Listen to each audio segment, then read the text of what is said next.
Vita Contínuo oferece o programa Consciência e Transformação. Quem de nós já não passou por uma situação e que percebeu uma enorme frustração porque uma coisa que a gente desejava, queria muito, não aconteceu?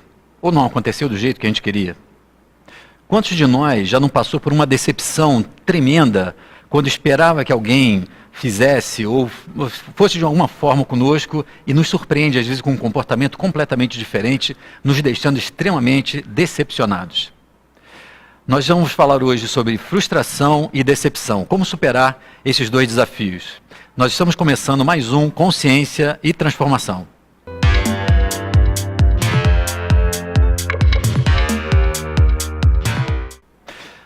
Bem-vindo todos que estão aí conosco no nosso programa Consciência e Transformação, o nosso programa todas as sextas-feiras, às 11 horas, e hoje um programa ao vivo, onde nós vamos poder estar abordando esse tema da frustração e da decepção no primeiro momento e poder depois, no segundo bloco, responder a sua pergunta, a sua questão. Então, como um programa ao vivo, você pode enviar a sua questão, a sua dúvida, aquilo que você gostaria que eu abordasse e não necessariamente sobre o tema da frustração e da decepção que a gente vai abordar no primeiro bloco. Você pode, na verdade, mandar perguntas, suas dúvidas, questões sobre aquilo que você sofre ou as dificuldades que você tem sobre qualquer desses temas, que nós possamos, então, abordar e esclarecer não só você, mas todos os internautas que nos acompanham no nosso programa Consciência e Transformação. É sempre uma alegria muito grande estar aqui com vocês nessas sextas-feiras e também depois no programa gravado, esse programa depois fica gravado e está disponível no canal do YouTube do Milton Menezes ou então da TV Nova Luz. Você pode então depois, aqueles que não puderam assistir, acessar e compartilhar e curtir o nosso vídeo sobre esses temas que a gente tem abordado nos nossos programas. Hoje, então, eu quero abordar com vocês e trazer para vocês algumas reflexões sobre esse fenômeno, essa reação humana que nós chamamos de frustração e a decepção. E principalmente como nós, diante desse momento onde nós passamos por uma situação como essa, ou então pessoas próximas a nós que atravessam quadros de decepção, de frustração muito grande, como nós podemos encarar essas situações de forma a superar e poder deixar para trás os efeitos negativos que a frustração e principalmente a decepção costumam trazer para o nosso psiquismo, para a nossa emoção, para o nosso dia a dia. E a primeira coisa que a gente precisa, talvez, refletir é sobre o que é a frustração. Ou seja, quantos de nós, e na verdade a frustração é um fenômeno natural na experiência humana, porque frustração tem a ver com quando nós percebemos que as situações, as pessoas ou as situações da vida não atendem às nossas expectativas.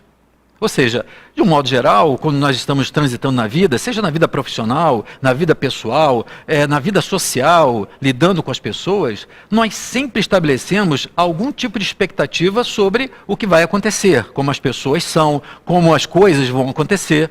E é claro que isso é um aspecto fundamental, porque essas expectativas é que normalmente fazem com que a gente tenha uma energia, uma motivação para poder buscar uma realização, buscar um tipo de resultado, alcançar um estado de felicidade, de satisfação, uma meta qualquer na nossa vida.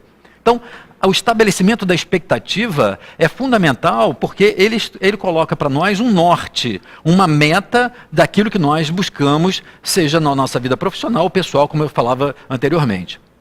O grande problema, então, não está na frustração, porque se é assim, nós podemos observar à nossa volta que, invariavelmente, nós vamos nos sentir frustrados. Isso porque, na medida que, na maioria das vezes, nós não temos uma noção exata de como as coisas vão acontecer, como elas vão se desdobrar, como as pessoas vão reagir nas diversas situações que nós convivemos, nós tendemos a estabelecer expectativas, às vezes, muito acima daquilo que pode ser possível das pessoas ou das situações reagirem. O grande problema parece estar exatamente não na frustração, porque a frustração ela vai ser inevitável. É quando você, quando eu, quando as pessoas estabelecem essa expectativa e elas ficam tão presas, tão cristalizadas na expectativa que elas criaram, que quando então a realidade aparece da forma como ela é, ou seja, do que foi possível, nós experimentamos então uma reação de frustração.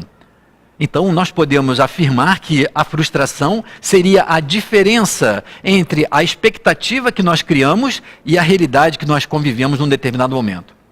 Quando então eu tenho uma expectativa muito alta e vejo que a realidade se mostra muito aquém daquilo que eu esperei, esse espaço, essa diferença é o que nós chamamos de frustração. Então vejam que na nossa vida, nós sempre vamos passar por situações onde nós esperamos alguma coisa, desejamos um determinado objetivo, esperamos que de alguma forma as pessoas reajam, tenham um comportamento que nós julgamos mais adequado, preferível, e nós criamos uma expectativa de que as coisas sejam assim. Normalmente porque nós imaginamos que daquela forma, como nós esperamos, sejam coisas mais interessantes, mais prazerosas, às vezes mais corretas. Só que a realidade é tão mais complexa e nós temos tão pouca capacidade de prever todos os movimentos da vida que muitas vezes, quando acontece a situação real, nós vamos perceber essa diferença. O problema, então, não é nem a questão da frustração, porque isso, na verdade, nós vamos lidar o tempo todo. É quando a gente cria um tal nível de ideal e ficamos cristalizados no ideal, nessa expectativa idealizada que nós estabelecemos, que nós imaginamos então que o real deve alcançar, ele deve chegar no ideal. Então, se a gente fica na expectativa, idealizamos um determinado objetivo, uma determinada meta, e queremos que aquela realidade chegue no ideal, nós vamos sofrer bastante. Por quê? Se o real é o real, ou seja, é a vida tal qual ela nos coloca, é a realidade que nós estamos lidando, dificilmente nós vamos conseguir fazer uma mudança desse real para o ideal.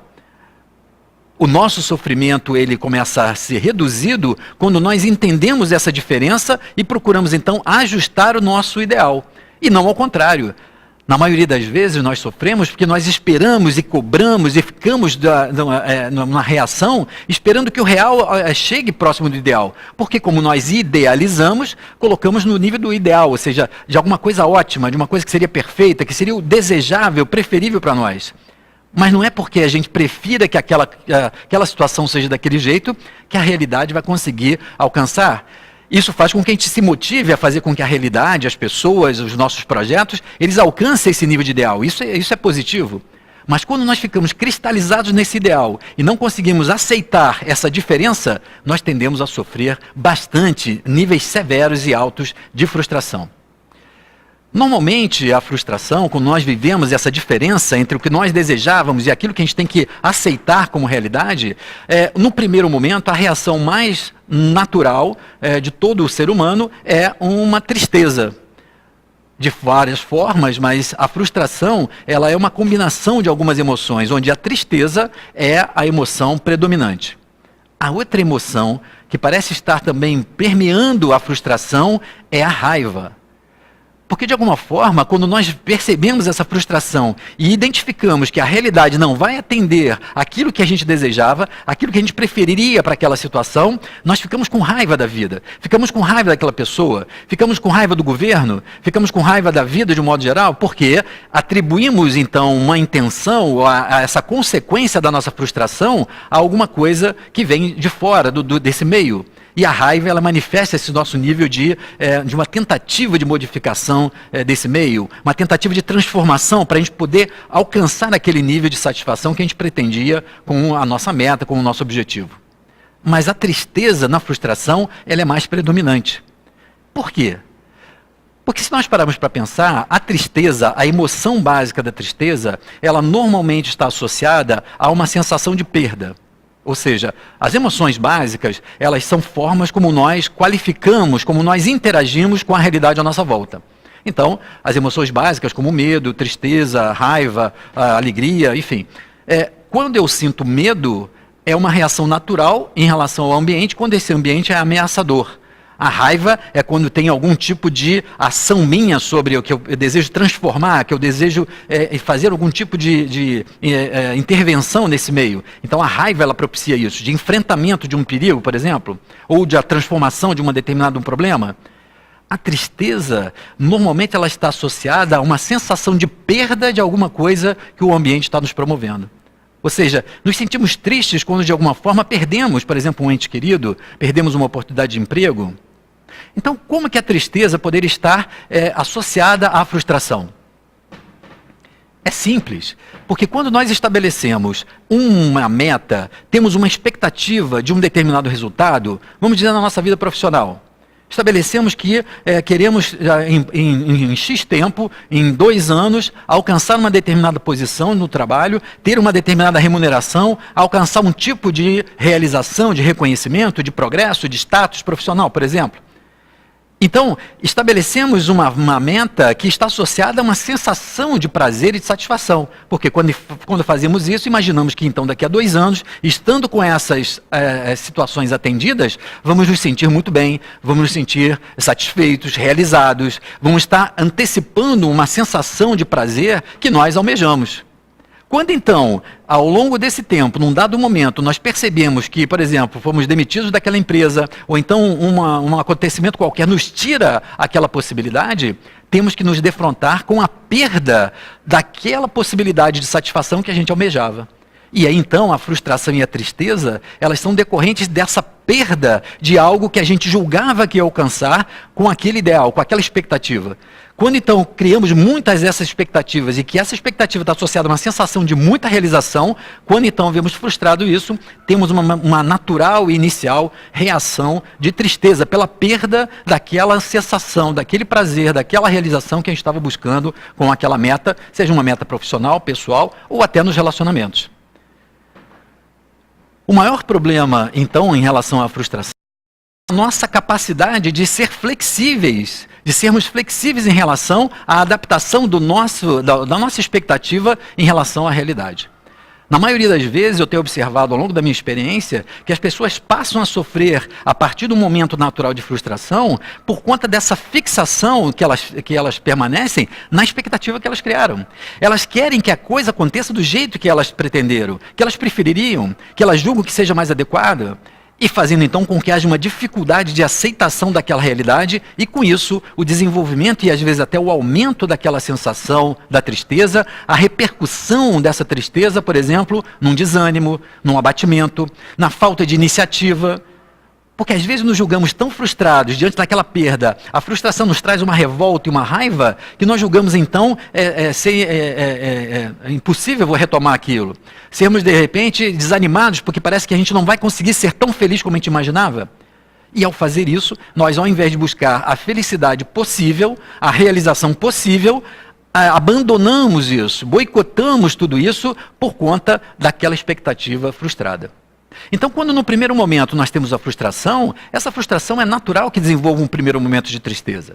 O problema está quando nós mantemos, com essa dificuldade de flexibilização, mantemos nessa tristeza e aí então, com o passar do tempo, isso pode causar algumas repercussões muito severas na nossa vida, nas nossas emoções e até na nossa saúde física. Na minha experiência clínica, esses anos todos, muitos casos de depressão, por exemplo, podem estar associados a quadros profundos de frustração. Às vezes uma frustração da alma, considerando como nós consideramos a questão da reencarnação, das influências das nossas personalidades de vida passada, nós podemos estar trazendo na alma um nível de frustração por termos, por exemplo, tido um tipo de vida muito interessante, uma vida muito boa, uma vida prazerosa, e agora estarmos diante de uma vida com dificuldades, com desafios, onde temos que trabalhar, onde temos que ter alguma dificuldade para conseguir sobreviver. A percepção no nível inconsciente da alma dessa frustração de não conseguir manter talvez aquelas vantagens do passado faz com que a pessoa abandone a energia. Ela não tenha disposição, porque parece que de alguma forma ela não vai conseguir ser tão feliz ou tão satisfeita como ela já foi em algum momento.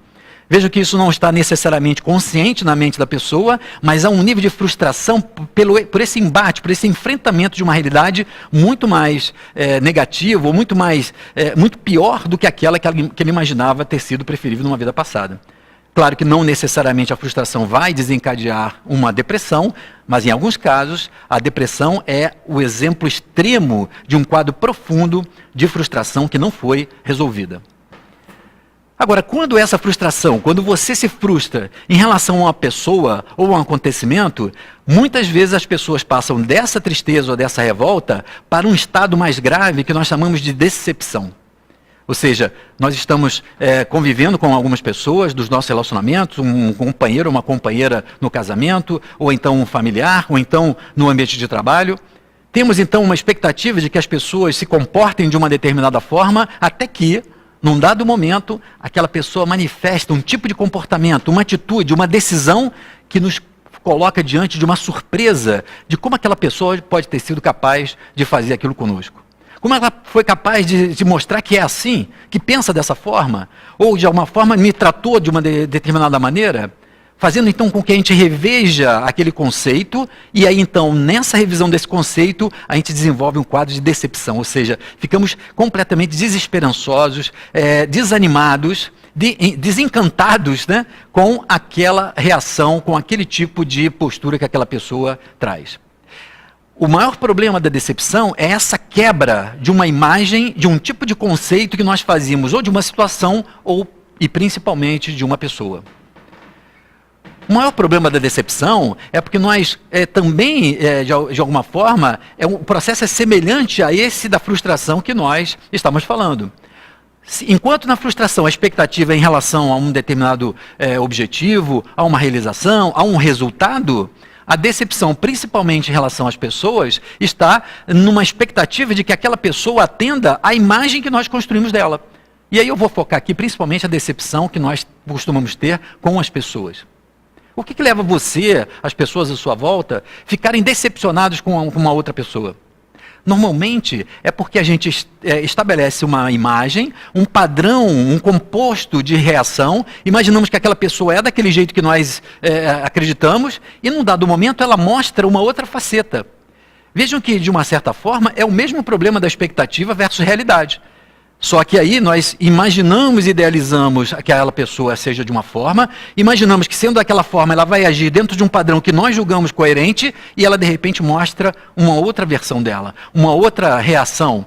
E aí então nós quebramos aquela imagem idealizada que nós tínhamos daquela pessoa quando lidamos com uma outra realidade. Uma realidade às vezes difícil, uma realidade às vezes surpreendente, mas é a realidade. Ou seja, aquela pessoa, como todos nós, tem também os seus segredos, tem também as suas nuances, tem também o que eu chamo dos seus pontos cegos. Aspectos que nem a própria pessoa percebe, mas que invariavelmente estão ali no seu psiquismo e que às vezes numa determinada situação aparecem. Mas Milton, você pode me perguntar, mas não tem pessoas que às vezes nos enganam e quando a gente vê, a gente surpreende porque elas nos passaram uma mensagem, nos venderam uma imagem e depois mostram que são completamente diferentes? Isso é verdade. Ou seja, alguns quadros de decepção, eles estão relacionados não só a um engano nosso por termos criado uma imagem diferente da realidade. Algumas vezes, principalmente nos relacionamentos mais próximos, conjugais, familiares, ou de uma amizade mais próxima, nós podemos ter esse tipo de ocorrência. Ou seja, nós estamos nos relacionando, por exemplo, com um companheiro, uma companheira no casamento, essa pessoa começa a nos passar uma imagem sobre as atitudes, procurando fazer de uma determinada forma, agindo, tratando ao longo de um tempo, que faz com que de fato a gente acredite e fixe na nossa mente de que aquelas pessoas são assim. Até que num dado momento elas começam então a mostrar uma outra forma de reação, um outro tipo de comportamento, e a gente muitas vezes se surpreende, entre aspas, e fala assim, onde que está aquela pessoa? Onde está aquele príncipe que agora virou um sapo? Onde está aquela pessoa toda carinhosa e tal, que agora só reclama, só fala e só briga? Não, parece que a gente foi enganado, porque a gente foi, durante algum tempo, convencido de que aquela pessoa fosse aqueles atributos. E, de repente, ela revela. Parece, então, que nós fomos enganados por aquela pessoa. Evidentemente, nós temos esse nível de engano, porque ainda pela nossa imaturidade, pela falta de compreensão que nós temos sobre a natureza humana. Porque se você parar para pensar, você mesmo, eu mesmo, quantas vezes nos pegamos tendo uma reação que a gente julga até incompatível com aquilo que a gente já pensa. Que a gente, então, às vezes fala sobre uma determinada maneira que a gente gostaria de ser, procuramos mostrar que já somos assim, mas tem uma situação que a gente revela um outro lado, um lado sombra nosso. Isso parece uma incoerência para quem está de fora, mas nós percebemos que ainda são desafios de mantermos um alinhamento, uma coerência em relação a um padrão mais homogêneo de atitude. Muitas vezes, dependendo das situações, somos capazes sim de ter reações às vezes muito diferentes, às vezes até surpreendentes, de mudanças de padrão de reação. Ou seja, e nem por causa disso nós estamos fazendo por uma intenção, ou por uma malícia, ou por uma maldade. O que nós observamos na maioria das vezes é que, como nós que nos sentimos frustrados, decepcionados, sofremos com isso, nós precisamos então aprender como nós vamos lidar com essas situações para que ela não se transforme num problema, num tipo de impacto para a nossa saúde física, mental, emocional e também relacional. A primeira, então, coisa que nós precisamos começar a pensar para superar isso é poder, primeiro, aceitar a frustração. Ou seja, reconhecer que, de fato, nós tínhamos uma expectativa e que, naquele momento, estamos tristes. Porque isso faz com que a gente possa ter aquele luto daquela perda, né? Um ajuste necessário sobre a frustração das nossas expectativas, do que a gente esperava ter e que agora não vai ter. O segundo passo importante para a superação da frustração e da decepção é ser capaz de fazer um processo de avaliação da realidade e poder aceitar a realidade. Veja que quando você permanece na frustração ou na decepção e ainda fica preso ao que você gostaria que a situação tivesse sido, ou como você imaginava que a pessoa fosse que ela não é, você vai continuar sofrendo. Se você, a partir desse primeiro impacto, você olha para a realidade e fala assim, ok, eu preferiria que fosse assim, mas o que aconteceu foi assim. É essa a situação. Ou seja, eu não consegui aquela promoção. Eu consegui, mas não foi no jeito que eu queria. Aquela pessoa não era exatamente o que eu estava imaginando. Eu tinha imaginado que ela fosse uma determinada pessoa, uma determinada característica, e ela agora me revelou uma outra característica.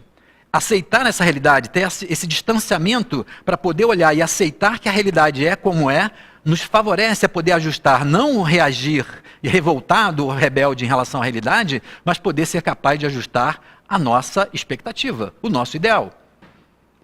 Isso porque, se eu então começo a aceitar a realidade, por exemplo, de que as pessoas tendem a mostrar lados, em algum momento, lados que nós não conhecemos, nós passamos então a não nos surpreender com isso. Podemos então esperar que, num dado momento, a pessoa revele alguma coisa que nós não esperávamos. Essa visão da realidade faz com que a gente tenha um equilíbrio emocional, desenvolva uma inteligência emocional para lidar com essa frustração, mas é aceitar a realidade tal qual ela é.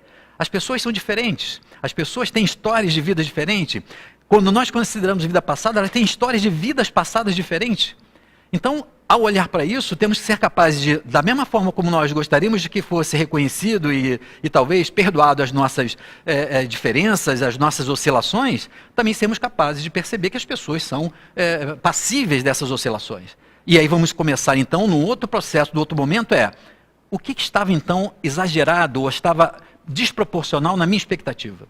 O que eu esperava daquela situação que era além daquilo que a realidade podia me mostrar? Será que eu não estava esperando além daquilo que aquela pessoa poderia, porque aquilo me agradaria, não porque realmente era da forma como ela é?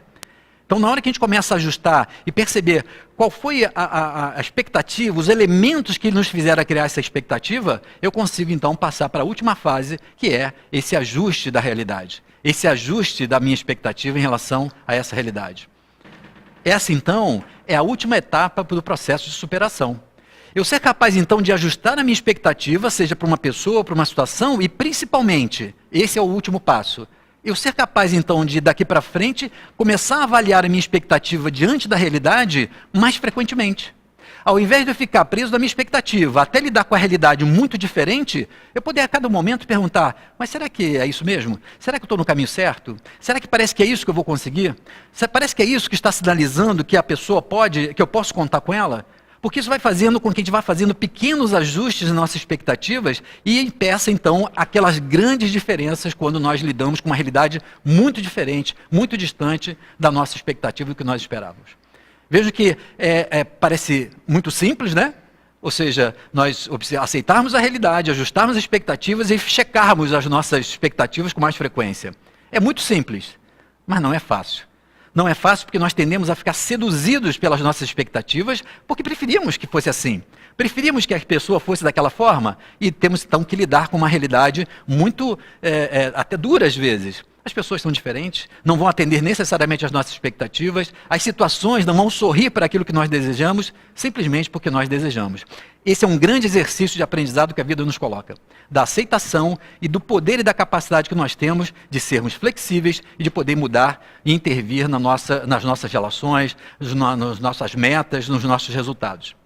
Nós podemos então pensar nas frustrações, e eu convido você a fazer isso, não só nas frustrações no nível profissional, às vezes as frustrações que nós temos com o governo, com a política, com a economia, mas principalmente aquelas frustrações e decepções que nós estabelecemos com as pessoas. Porque temos dificuldade de aceitar que as pessoas são como são. Nós podemos não concordar com o que as pessoas fazem ou falam, mas é fundamental que a gente aceite que cada um tem uma forma diferente de ver, tem uma vida diferente, e daí vai então não necessariamente atender às nossas expectativas. Bom, nós vamos estar encerrando aqui esse nosso primeiro bloco, desse nosso programa ao vivo, um pequeno bate-papo aqui sobre o tema da frustração e da decepção. Depois do intervalo, eu vou voltar respondendo a sua pergunta, as suas participações. Então, mande para nós a sua pergunta, a sua dúvida, não necessariamente apenas sobre a questão da frustração e decepção, mas sobre o tema dentro dessa área do comportamento, da psicologia, da espiritualidade, de vida passada, que é o nosso campo, que a gente pode então comentar e avançar e atender a sua dúvida, a sua necessidade. Ok? Nós voltamos daqui a pouco.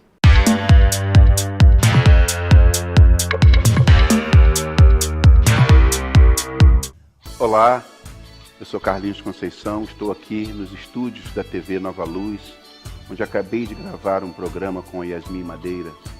Estou convidando você a participar desse projeto. É um projeto que ajuda a várias obras sociais e precisa da sua ajuda.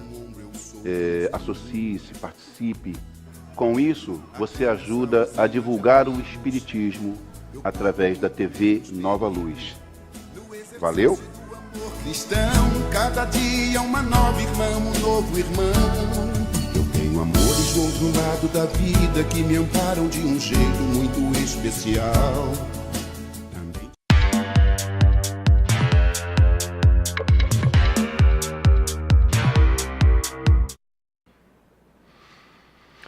Olá, nós estamos de volta no nosso programa Consciência e Transformação, um programa ao vivo que nós estamos levando aqui na TV Nova Luz toda sexta-feira, de 11 a meio-dia, e depois o programa fica gravado no meu canal do YouTube, Milton Menezes, e também no canal da TV Nova Luz. Então, você que não pôde assistir, ou aqueles amigos seus que não pôde assistir, você pode compartilhar dizendo que está disponível no canal do YouTube e poder assistir os programas anteriores, esse então. Mas no programa ao vivo, nós temos essa vantagem de poder agora, todas as pessoas que estão nos assistindo, poderem enviar as suas perguntas, a sua dúvida, as suas questões, e não necessariamente sobre o tema da frustração e da decepção que nós abordamos no primeiro bloco, mas sobre qualquer dos temas relacionados a essa nossa área, na área da psicologia, do comportamento humano, da espiritualidade, vida passada, influência espiritual, enfim. Nós podemos estar abordando e trazendo um pouco da nossa experiência, dos nossos estudos, da nossa reflexão nesses 30 anos de clínica, podendo ajudar no esclarecimento, na orientação da sua dúvida, da sua questão. Então, mande a sua pergunta. Aqueles que quiserem também podem enviar depois do programa, podem entrar no Facebook, Milton Menezes, e mandar a sua pergunta. Nós estamos começando a responder também as perguntas em alguns momentos no Facebook, porque as pessoas vão mandando muitas perguntas sobre vários temas, então você pode também utilizar aqui e mandar também pelas redes sociais, que nós vamos ter o maior prazer de responder a sua questão. Então, nós vamos começar aqui, como já temos várias contribuições aqui, eu agradeço a todos que estão sintonizados aqui conosco, participando. Carmen de Guapimirim, bom dia. A Mary faz uma pergunta interessante. Bom dia, Milton. Poderia, por gentileza, falar sobre as constelações familiares?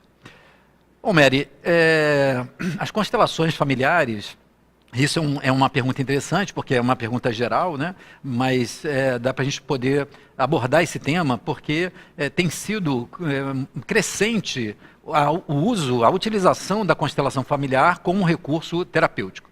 Eu, ao longo dos últimos 18 anos, depois que eu entrei em contato com a constelação familiar, eu comecei a estudar o assunto, comecei a me aprofundar na questão da constelação familiar, E por considerar uma visão de homem diferente, a visão de homem considerando a reencarnação, vida passada, influências espirituais, e não apenas a questão da herança familiar nos comportamentos, eu acabei então desenvolvendo um método específico de constelação, que eu passei a chamar de constelação sistêmica. Então, eu vou falar só um pouquinho sobre a constelação sistêmica para que vocês possam ter uma ideia. A constelação sistêmica, a gente vai ter um programa nesse mês, mas está previsto para o mês de junho, no mês de maio, vai estar previsto no mês de junho, a gente vai falar sobre constelação. A constelação sistêmica é um método terapêutico que considera a ordenação dos sistemas que nós vivemos e como eles se organizam, de forma que muitas vezes um problema que a gente tem, no caso, por exemplo, das constelações familiares, um problema que a gente tem de um padrão familiar, de um problema num núcleo familiar, ele pode ser resultado de um mau funcionamento do sistema.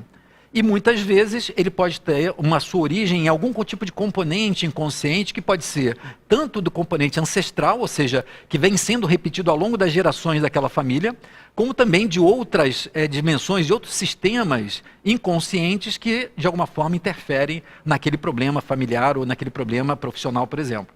Então, diferentemente da constelação familiar, na constelação sistêmica que eu faço, nós não atendemos apenas ou exclusivamente os problemas familiares, mas todos os problemas que são sistêmicos, nós podemos utilizar a constelação como um instrumento terapêutico, como um instrumento de desenvolvimento pessoal, como um instrumento de resolução de problemas.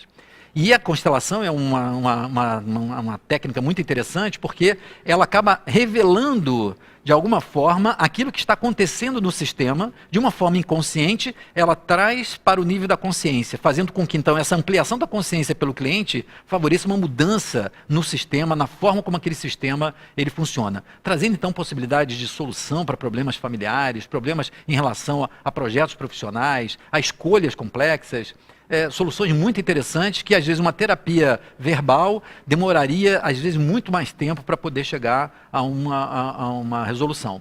Então, é um método relativamente novo, hoje cada vez mais utilizado. Hoje, então, eu utilizo não só para constelações familiares, mas para qualquer tipo de problema sistêmico, fazendo então com que se incorpore a esse portfólio de recursos que a gente vem desenvolvendo, sempre no sentido de trazer à consciência do cliente aquilo que inconscientemente pode estar gerando o problema, seja um problema de saúde, um problema familiar, um problema no trabalho. Então a constelação familiar e a constelação sistêmica, de um modo mais geral, ela é hoje um recurso que eu utilizo bastante, e a gente pode utilizar, para vocês terem uma ideia, a gente pode usar pessoas como numa atividade em grupo, ou eu posso usar numa atividade individual de terapia ou então de desenvolvimento de coaching individual, usando bonecos Playmobil. Uma coisa muito interessante na constelação é que quando nós constelamos um problema e, por exemplo, utilizamos o método com pessoas, eu vou colocar uma pessoa para representar um determinado fator daquele problema, vamos dizer um problema familiar. Eu coloco uma pessoa estranha, uma pessoa que está ali trabalhando comigo no grupo, para representar aquele familiar do cliente. E a coisa intrigante é que essa pessoa que não tem a menor ideia do problema do cliente, não conhece aquela pessoa que ela está representando, na dinâmica da constelação começa a sentir coisas, começa a falar coisas, a reagir em relação ao sistema, mostrando o que está acontecendo de fato no sistema real. Fazendo então com que a gente possa perceber, e aí tem toda uma técnica nesse sentido, o que está gerando aquele problema de uma forma muito inconsciente nas relações daquela família, daquele problema. Enfim, fazendo então com que haja uma ampliação da consciência dos reais fatores, dos reais motivos daquele problema e principalmente a possibilidade de modificação naquele sistema para uma solução. E aí, então, não só a constelação revela e traz à tona os motivos e as causas inconscientes, mas também o tipo de intervenção que a gente faz na própria constelação acaba influenciando o sistema real. E são relatos, às vezes, muito interessantes sobre mudanças, sobre soluções de problemas que, às vezes, deixam as pessoas bem impactadas, bem surpreendidas, tamanha a eficácia. Tem que ser, como todo método desse, tem que ser bem conduzido, tem que ser conduzido por alguém que conheça, para que realmente seja uma experiência proveitosa e válida na superação e no entendimento do problema que a pessoa traz. Né? Obrigado, Mary, pela sua pergunta. O Luiz Cardoso, ele faz uma pergunta interessante. Obrigado, Luiz, pela sua pergunta. Ele fala o seguinte: recentemente provoquei uma decepção grande no meu chefe. Marquei de ir em um serviço e não fui. Sei que afetará muito o meu serviço e minha reputação. Como posso atenuar a minha culpa? Então vejam, Luiz, muitas vezes a gente estava falando aqui das pessoas que se sentem frustradas porque, de alguma forma, percebem que criaram uma expectativa e que essa expectativa não foi atendida. Você está trazendo o outro lado, né? Ou seja, tendo uma noção de que você criou uma expectativa ou que uma pessoa tinha uma expectativa em você e você, de alguma forma, não conseguiu atender. E você tem essa consciência. Então, na sua pergunta, esse é um sentimento que é comum ser desencadeado em quem, de repente, se percebe tendo decepcionado alguém. É a tristeza e a culpa. A culpa porque a gente julga que a gente não poderia ter decepcionado essa pessoa. A gente não poderia ter frustrado aquela pessoa. A gente deveria ter atendido o que ela esperava de nós. A pergunta é, mas será que a gente conseguiria ter atendido? Então, quando você fala, por exemplo, no caso desse profissional, em que você tinha uma expectativa do seu chefe sobre a realização de um trabalho, a princípio, pelo que você fala, eu posso imaginar, você aceitou aquele trabalho, né? E aí você, por algum motivo, toma uma decisão de não ir, e é claro que aqui você não falando dos motivos, eu não posso nem explorar um pouco mais isso, mas sim, vou falar em tese, você certamente teve algum motivo para não atender aquela solicitação, aquele compromisso, aquele agendamento, aquele compromisso que você assumiu com ele no atendimento daquele serviço. Então, como atenuar a culpa é principalmente sendo capaz de perceber também da sua parte quais foram as suas limitações para não atender aquela pessoa. Porque muitas vezes, Luiz, nós também criamos um nível de exigência porque a gente fica com a impressão de que a gente tem que atender as expectativas das pessoas. E isso, na verdade, é impossível. Porque imagina se todo mundo tivesse uma expectativa da minha reação, do meu comportamento, e eu tivesse que atender a expectativa de todos. Isso é impossível, porque também uma expectativa, como eu falei aqui, quando eu crio a expectativa e me frustro, em última análise, o maior problema é de quem criou a expectativa, né?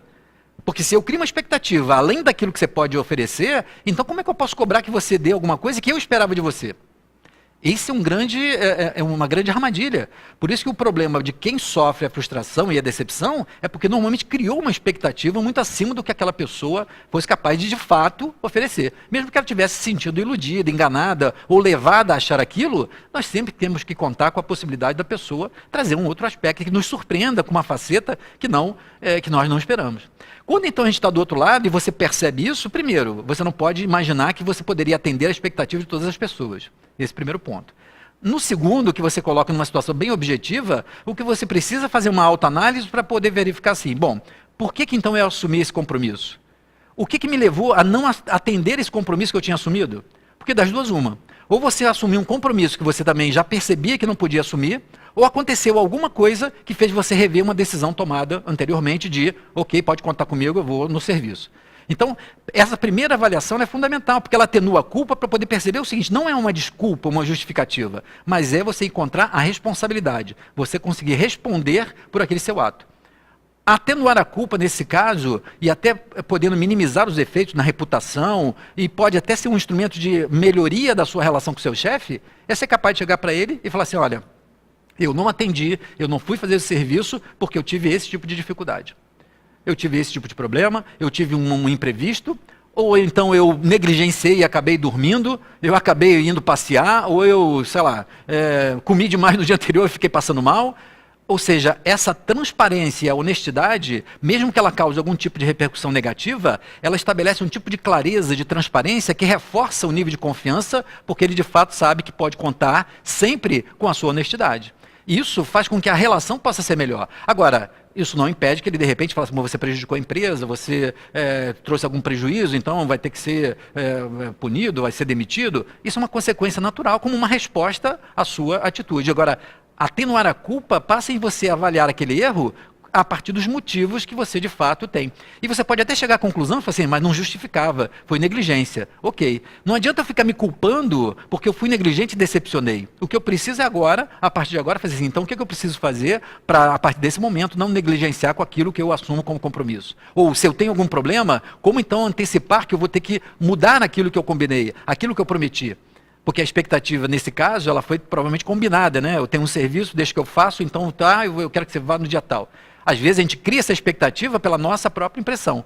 Mas quando a gente tem alguma coisa objetiva, é sermos capazes de lidar com essas contrariedades, com os imprevistos, de uma forma mais transparente. Isso melhora a relação, né, pessoal, sem necessariamente ser um escapismo, de uma desculpa ou de uma acomodação, de tirar algum tipo de vantagem.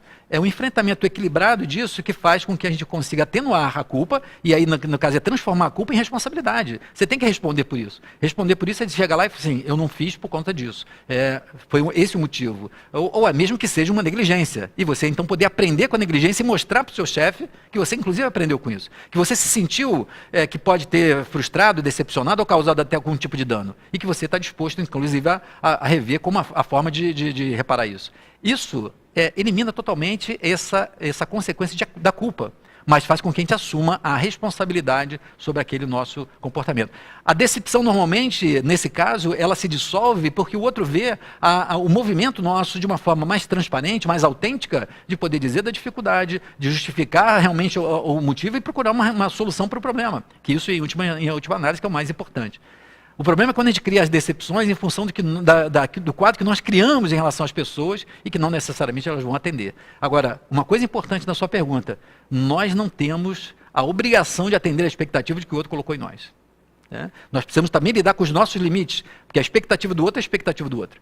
A partir do momento que a gente combina alguma coisa, pode ser até que a gente não consiga atender essa combinação. E temos que aprender a lidar com isso também, de perceber em nós limitações que às vezes, num dado momento, a gente não percebia. De tal forma que, às vezes, e eu conheço muitos casos na minha clínica de problemas desse tipo, a pessoa sofre de uma frustração e ela fica decepcionada com ela mesma. Quantos de nós não passou por isso? Por quê? Porque também a gente cria uma expectativa sobre a nossa própria reação acima da nossa possibilidade.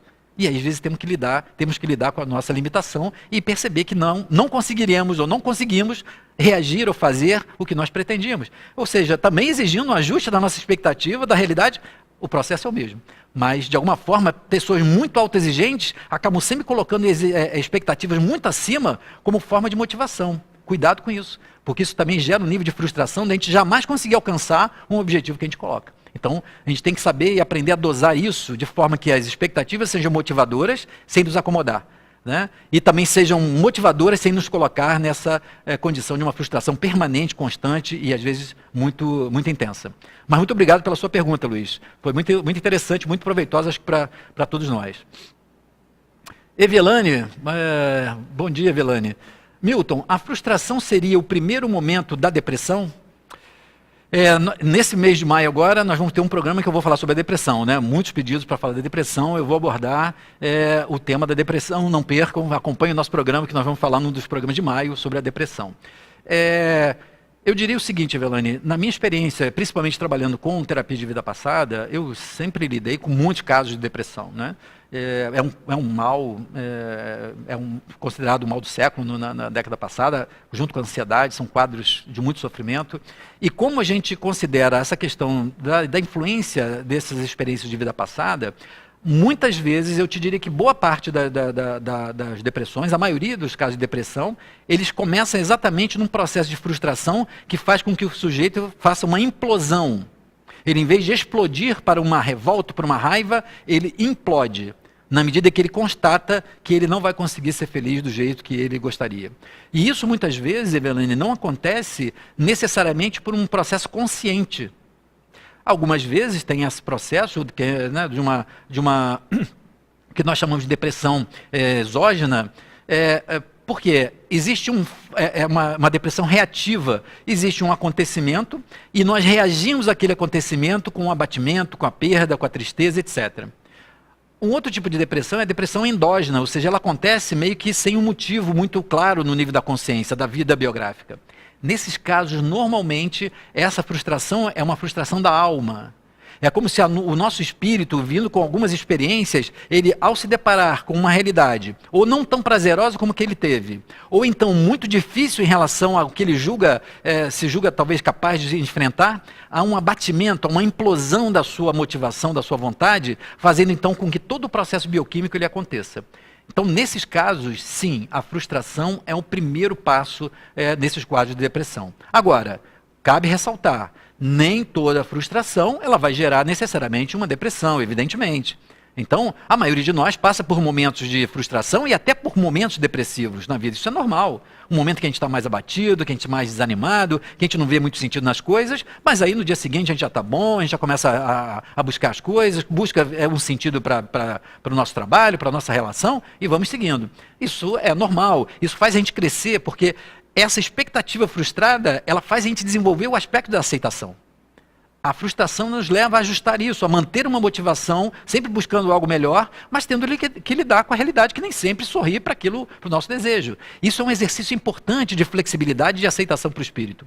Só que às vezes a alma está tão presa no atendimento das suas necessidades que essa frustração pode se aprofundar, pode desestruturar, iniciando então um quadro depressivo, sim. Mas não necessariamente, como eu disse, e volto a repetir, a frustração vai causar uma depressão. Então, a gente vai ter a oportunidade de falar mais detalhadamente sobre a depressão e eu vou poder, então, falar mais dos casos, dos tipos de situação, as situações de vida passada que normalmente trazem o efeito de quadros depressivos quando tem essa origem de vida passada, ok? Mas obrigado, Evelane, pela sua pergunta. Elizabeth Santos, Elizabeth, bom dia, sempre acompanhando a gente aqui. E uma colocação bem interessante, né? Pior de tudo... é quando ele sempre foi sapo e a burrice do amor não te deixa ver que jamais ele vai virar príncipe. Viver é muito difícil.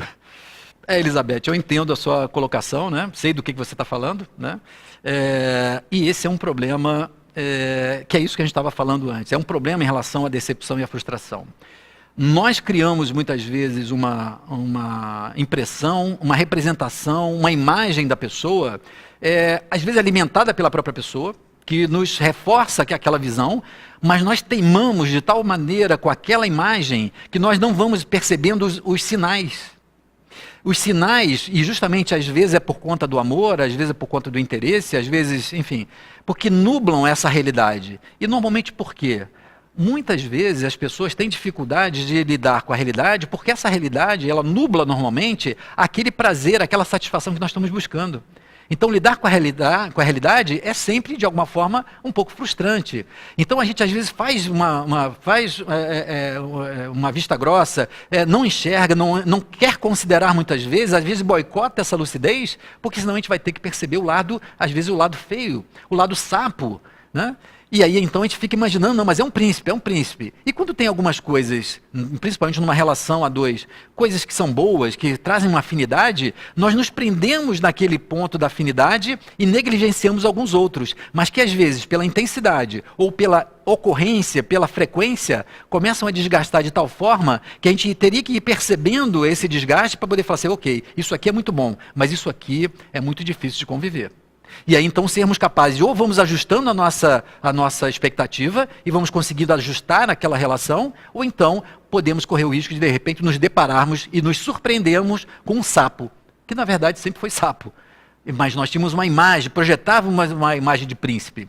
Só que na verdade todos nós temos um lado príncipe e um lado sapo. Mas você falava até da miopia do amor, né? É que às vezes o desejo de compartilhar a vida com alguém, a satisfação de estar com alguém, vislumbrar o que eu costumo chamar de o projeto. Eu falo muito isso sobre problemas de relacionamento.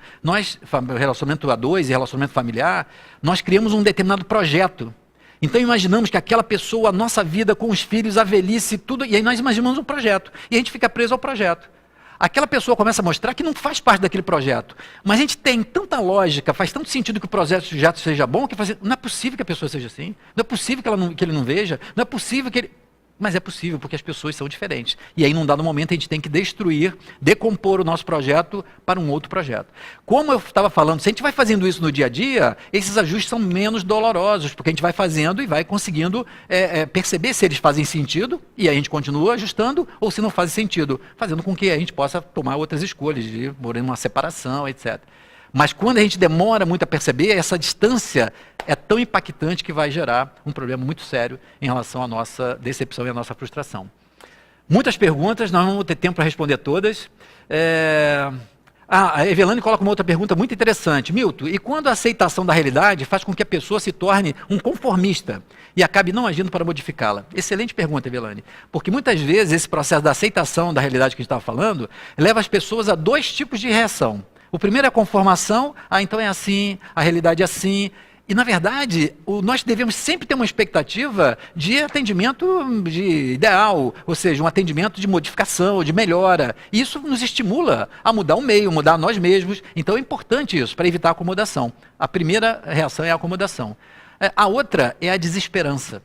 Algumas pessoas, quando lidam com a frustração e têm que lidar com a realidade, elas começam então a achar que não podem confiar mais em ninguém, que todos os homens vão ser sapos, ou que todas as mulheres vão ser críticas, ou generalizamos porque diante de uma frustração achamos que então não vai ter uma outra alternativa. Isso é um outro efeito que a gente tem que também evitar quando nós estamos lidando com o fato da frustração e da decepção. Mas excelente pergunta, Evelyn, obrigado. Tem uma outra pergunta aqui que eu estava vendo. Adriana Izzy de Jesus. Como reconstruir uma relação que passou por isso? Frustração mais decepção. É possível ter uma relação bacana depois disso? Adriana, esse é um grande desafio no relacionamento a dois, quando nós lidamos com as frustrações e decepções, e aí, como a gente estava falando aqui, muitas vezes porque nós criamos uma expectativa de que o nosso parceiro ou parceira seja de uma determinada forma e começamos a lidar com a realidade da forma com que ele é realmente, com que ele se manifesta, se mostra. É possível reconstruir uma relação para virar uma relação bacana, como você diz? Mas é muito desafiador. Por quê? Porque, primeiro, pelas marcas que essas decepções e essas frustrações elas trazem.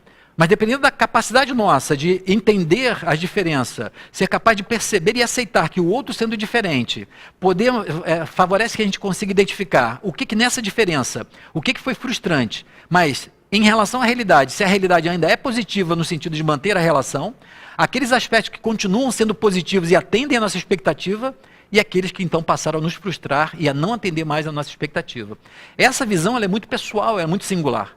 Alguns de nós vai poder observar isso e falar assim, realmente isso aqui é muito bom. Agora isso aqui que me decepcionou, a necessidade que eu tenho nesse sentido aqui, não sendo atendida, não consegue fazer com que a gente retome uma relação. Mas se eu tenho a capacidade de avaliar isso, perceber que o que tem de bom, quando eu aceito o que não é tão bom, mas que vale em relação àquilo que é bom, faz com que com isso a relação possa voltar a ser bacana. Por quê? Porque ela está em base de mais realidade. Nós vamos estar nos relacionando de fato com a pessoa com que convivemos e não com aquela imagem que nós idealizamos. Isso costuma trazer um nível de solidez e de amadurecimento para a relação. Mas nem sempre é simples fazer esse processo e, às vezes, o que o outro nos frustra, o que o outro mostra para nós na relação é de tal forma agressivo, que violenta os nossos princípios ou que não atende, que a gente, mesmo tendo alguns outros aspectos positivos, a gente vai ter que, então, dar um outro tipo de destino àquela relação. E aí nem sempre a gente vai conseguir reorganizar, reestruturar uma relação para que ela seja bacana, como você falou. Esse é um grande desafio dos casais que passam por processos de traição, o processo de decepção, questões, por exemplo, financeiras, de golpes ou de desvios dentro da relação que envolve dinheiro, sexo, porque normalmente são pontos difíceis de nós aceitarmos ou não deixarmos que as marcas nos influenciem em relação à forma como nós nos relacionamos. Inclusive, no próximo programa, eu vou falar sobre a questão de como lidar com a traição. Ou seja, não só a traição no relacionamento, mas sempre a gente acaba abordando mais, porque as pessoas sempre demandam muito isso, mas a traição de modo geral, né? Aquelas pessoas que deliberadamente traem a nossa confiança, enfim, os compromissos, os acordos, né? Nós vamos falar no próximo programa, na semana que vem, sobre a questão da traição nas relações humanas, ok? Mas muito obrigado pela sua pergunta. Quanto tempo nós temos ainda? 2 minutos, 1 minuto. Nós vamos responder aqui. Programa ao vivo tem isso, né? Então a gente agora tem 1 minuto, eu vou responder uma, mas as perguntas ficam reservadas e eu sempre vou respondendo quando a gente tem uma oportunidade. E quando você enxerga que pode fazer algo para ajudar e não sabe como? Maria Eduarda Ferreira pergunta isso.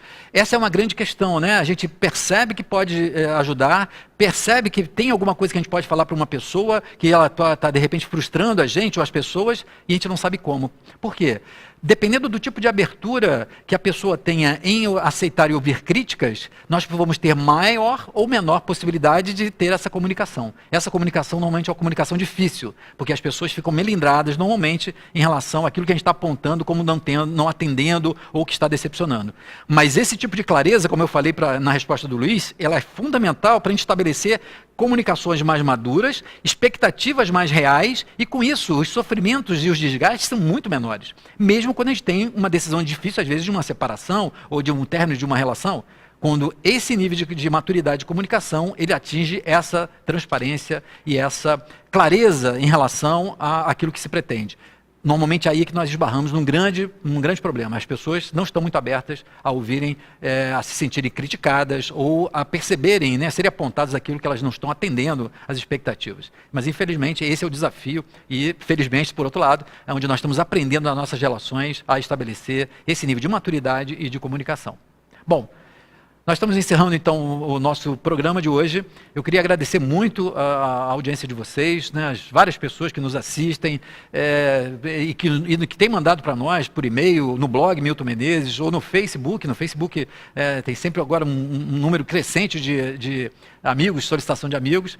Você pode, então, acessar também lá e entre um programa e outro nós temos a possibilidade de poder conversar com vocês e atender as suas dúvidas, as suas questões, naquilo que a gente pode ajudar nessa experiência nossa sobre o comportamento humano, sobre a psicologia, sobre o psiquismo, sobre a espiritualidade.